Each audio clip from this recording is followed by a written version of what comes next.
because it's about exploring the South Pole, so I gotta wear a coat. I'm still kind of cold. I have bad circulation. This week in history.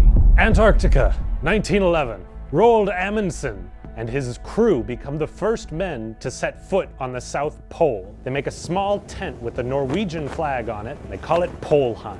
It's the only settlement on the South Pole, and they don't even sleep in it, they just leave. Roald Amundsen was, since his boyhood, a fan of Arctic exploration and wanted to follow in the footsteps of his idol, Fridtjof Nansen, who had taken the Fram to explore the polar reaches of Greenland. Amundsen had already become famous for charting the Northwest Passage across Canada in a boat, and now he had turned his sights to the North Pole, except someone got there first.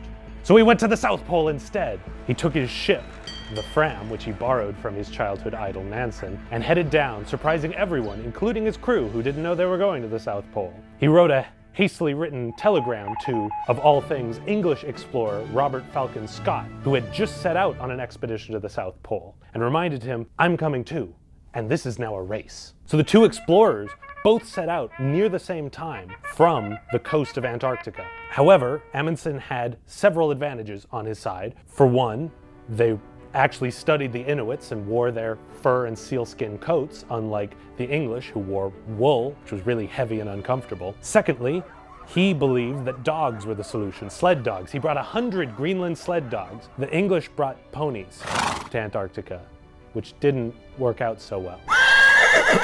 Amundsen sets off on a brave and daring expedition, including several near failures, almost falling off glaciers and crevasses, and manages to make it to the South Pole on December 14th, 1911. Unfortunately, Scott was not so lucky. All the mistakes the English made added up and ended up with Scott and his crew perishing on the return home after reaching the South Pole a month later. Scott and his crew did see Polheim, the little tiny Norwegian flag set up on the South Pole. They took a photograph of it. Scott and his men were the last humans to ever see Polheim, which is now under 60 feet of ice. I'm cold.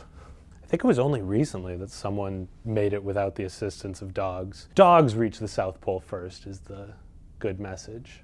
Thanks for watching. Like and subscribe. And if you want to crush a trivia night, come on down to historynet.com. Check out some stories and videos.